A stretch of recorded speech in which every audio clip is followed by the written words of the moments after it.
If you're surprised that Trump was just found guilty on all 34 counts in his ridiculous New York City neo-Soviet political show trial, then with all due respect, I feel like you maybe haven't been paying close enough attention. I feel, moreover, like you might have a slightly imperfect understanding of how show trials work and why they are called show trials. They're called show trials because there is absolutely no doubt whatsoever about, one, what the desired outcome is, and two, that the actual outcome will match the desired one. If there's any doubt about either one of those things, then you're sort of missing the point of throwing the show trial in the first place. This trial was an exercise in honest, dispassionate jurisprudence in the same sense that WrestleMania is a legitimate sporting competition. It has all the appearances of the real thing. It has all the bells and whistles and accoutrements of the real thing. The people putting on the show would sure as hell prefer it if you, the viewer, genuinely believed it was the real thing.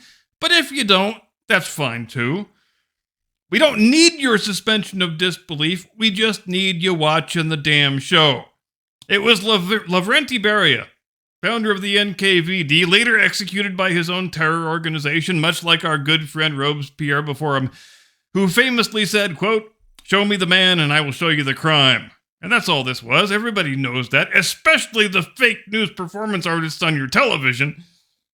And nobody ever managed to come up with any crime that anyone could clearly elucidate, which is probably the most hilarious part of the whole thing. What will the sentence be? It doesn't matter what the sentence will be because Trump will never serve it. This thing will get laughed out of the first appeals court it lands in. The judge, the prosecutor, and the DA will all most likely ultimately be disbarred over it. But you know how the golden parachute retirement plan works. If you're a faithful team player for Team Get Trump, so they will each get the CNN contributor gig and the book deal and the Netflix documentary. It's like a paint by numbers at this point, really.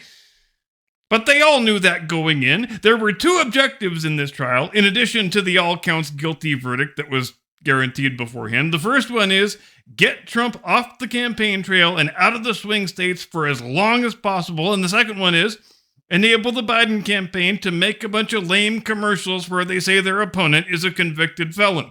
Both of those objectives are accomplished.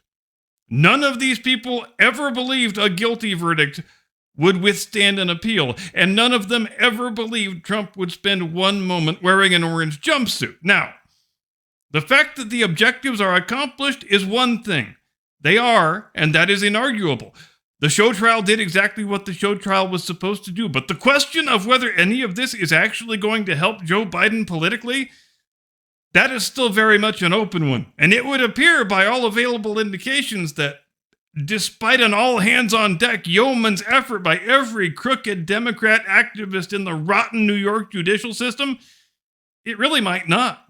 There hasn't been any poll, and believe me, the Dems have been trying really, really hard to cook one up, indicating that Trump's support is going to soften in any meaningful way due to a conviction in any one of these fake trials. If anything, it might wind up having the opposite of the desired effect, as we already saw with the Trump mugshot fiasco down in Fulton County, where Fani Willis thought that getting that mugshot was going to be the crowning glory of her career. She wanted that mugshot more than a person has ever wanted a thing. Then she got the mugshot. And what happened? Oh, within a matter of hours, black guys in Atlanta were walking around in Trump mugshot t-shirts, telling any reporter who would listen that they identify with a man who's being railroaded by a crooked, corrupt justice system. So, well done, Fanny. Well done indeed. But you know where my thoughts always seem to turn when I think about this New York show trial? Tammany Hall. You remember Tammany Hall? Well, actually, you probably don't, unless you're 160 years old, like the average Joe Biden voter.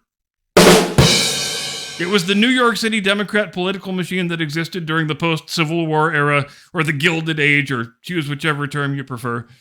It was famously run by Boss Tweed and Senator Roscoe Conkling, and for us today, it's mainly used as a shorthand for the extreme worst-case scenario of corrupt big city local machine politics, where all of the civic institutions have been repurposed to either enrich the crooks who are running the machine or to punish the political enemies of the crooks who are running the machine. And we like to flatter ourselves into thinking that that degree of endemic corruption is a thing that's a vestige of our distant past. A thing that we've long since outgrown. A cautionary tale we use to illustrate the dangers of unchecked political corruption. But is it any of those things? Or, rather, is it a perfectly fair and fitting shorthand for the condition of New York City's local government right now, today, in the year 2024? And who knows, maybe things are so bad with the state of justice in present-day New York that Senator Conkling and Boss Tweed would resent the comparison and sue me for defamation.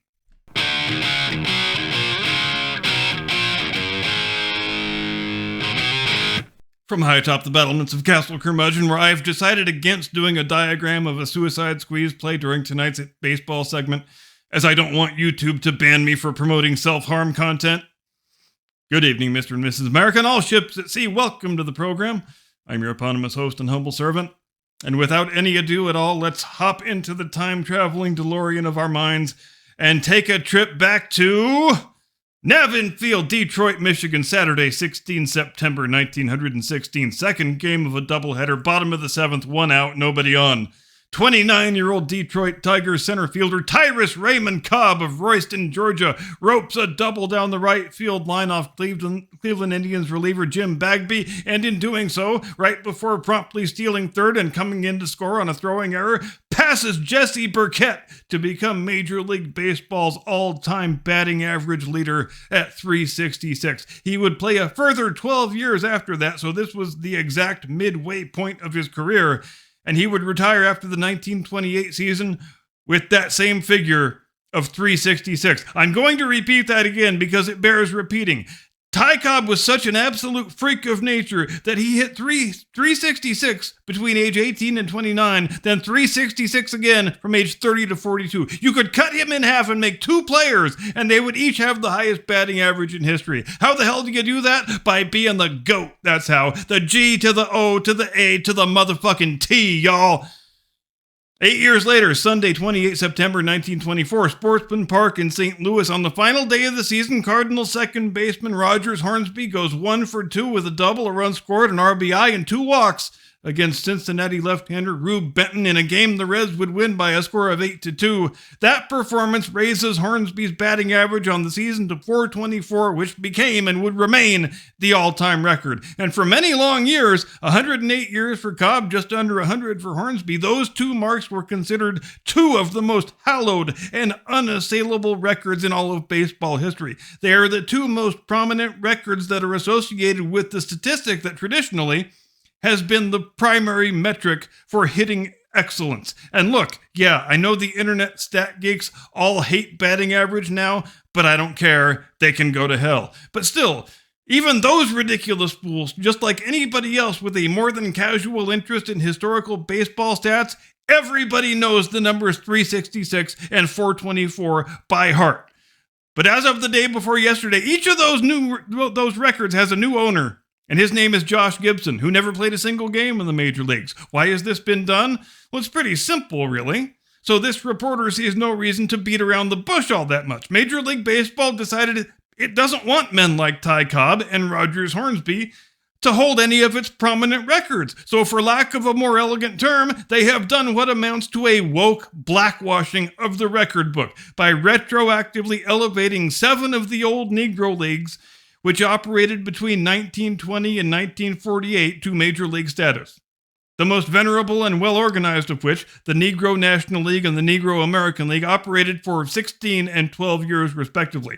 3 of the leagues only existed for 1 season, and their records are nowhere near complete or comprehensive. But never mind that, says Major League Baseball, because damn it, we have got woke left-wing political exigencies to consider, and that means we want our 2 most important batting average records to be held by a black dude, and not men like Cobb and Hornsby, who are seen, and were seen in their own lifetimes, as unreconstructed white Southern racists, which, in Cobb's case, is often wildly overstated. Not so much for Hornsby. And it doesn't matter anyway. A record is a record, irrespective of whether you think the guy who holds it was a morally praiseworthy individual or not. Even still, the fact remains, and I think it's fairly inarguable, that no historical figure has had his character posthumously assaulted by more unscrupulous writers and historians than Ty Cobb has. Baseball wanted itself a cartoon movie villain, a scapegoat onto which the sport could pin all the more unsavory aspects of its past. And as soon as Cobb was no longer alive to defend himself, he got turned into that guy. Does it ever get mentioned that he strongly and publicly supported the integration of the major leagues after the Dodgers signed Jackie Robinson? No, it does not. Does it ever get mentioned that he paid to build the first hospital for black children in Franklin County, Georgia? Or that it grew into a statewide healthcare system that still bears his name? No, it does not. Al Stump wanted to sell a bunch of books. He didn't have an ethical or an honest bone in his body, and Cobb was no longer alive to sue him for defamation. So Stump writes a biography of the man that was pretty much at least 95% horse shit. Then the 90s rolled around and Ken Burns needed a villain figure for his baseball documentary he was making, so he copy-pasted in the fictional Al Stump version of Ty Cobb. Problem solved. Then they made that god-awful movie with Tommy Lee Jones, which was 100% based on the Al Stump Ken Burns pastiche of Ty Cobb bullshit. Meanwhile, if there was a guy who actually did deserve to be portrayed that way, it was probably Hornsby, who did oppose the integration of the game, who consistently belittled the talents and the intellect of black players, who never would have thought to perform any charitable act for any black person. But life is a funny thing sometimes, ain't it? But when regular people don't bother keeping the writers and the historians in line, you wind up with all kinds of abuses and fanciful tall tales that are unconnected to reality, which is why we have different words for history and historiography. Now, do I have a damning piece of smoking gun evidence that this thing is all about 21st century woke race politics and not in any way about well-intentioned desires to recognize the achievements of black ball players from the segregation era? Why, yes. Yes, I do. And it is called the Pacific Coast League. Because if we're talking about the period 1920 to 1948 and non-major leagues that can retroactively make a compelling case for being invested with major league status, I am sorry, but the PCL is the only league on that list. Bear in mind, this is an era where there is no such thing as national TV and no major league ball clubs west of St. Louis. So if you wanted to be a baseball fan on the West Coast, the PCL was the only option you had, and there were several proposals over the years for either declaring the PCL a third major league in its own right or doing a merger where the PCL franchises would be folded into the National and the American leagues. Those discussions would not have happened if the PCL wasn't viewed correctly as being a major league quality competition. But you don't just need good players and good teams in order to be major league level.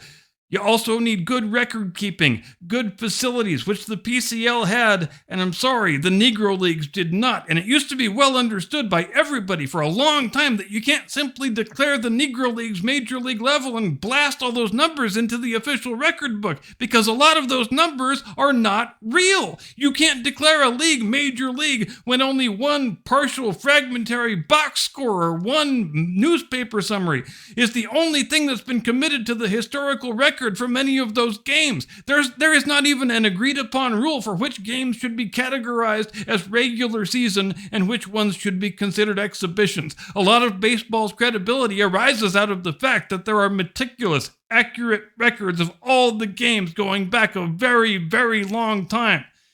If there's a statistical discrepancy in an old major league game, well, you usually have 3 or 4 box scores and at least 2 newspaper accounts to cross-check with each other. You don't have any of that in the Negro Leagues. Now, it should go without saying that to oppose this stupid, wrong-headed decision on the part of Major League Baseball doesn't mean you are disrespecting or belittling the achievements of Josh Gibson or Oscar Charleston or Satchel Paige or anybody else. It just means you expect a certain standard from Major League Baseball that they are failing woefully to live up to, out of a dumb, misplaced desire to appear more racially sensitive or socially aware or whatever stupid thing you want to call it. First, we had Jackie Robinson Day. Then it was, well, let's have Jackie Robinson Day every year. Then it was, let's have everybody wear special hats on Jackie Robinson Day. Then it was, let's never let anybody wear Jackie Robinson's number again. Then it was, let's make everybody wear Jackie Robinson's number. Then it was, let's make everybody wear Jackie Robinson's number without their own name on the jersey. Then it was, let's make everybody wear Jackie Robinson's number in blue in the old Brooklyn Dodgers font want, and where the hell do you even go from there? Do you send everybody on the field in blackface? And why, speaking of questions you're not supposed to ask, is Jackie Robinson treated as the exclusive owner of baseball integration? And I mean absolutely no disrespect here to the memory of Mr. Jack Roosevelt Robinson, whom I regard as one of the greatest Americans of the 20th century. But having said that, Larry Doby integrated the American League in 1948.